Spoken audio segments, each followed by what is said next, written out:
না আবার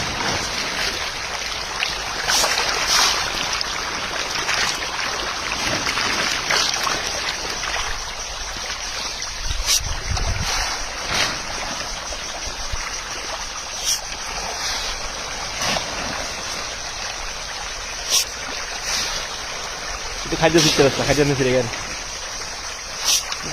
খাদ্য ফিরে হিসাব করলে জীবনে অর্ধেক খাদ্য ফিরিয়ে একদিন 40,000 টাকা হ্যাঁ কত একদিন 40,000 টাকা পয়সা 40,000 অন্ত দুধের দাম এলো আনতে করছে অন্ত দুধ 12 20,000 টাকা দেয়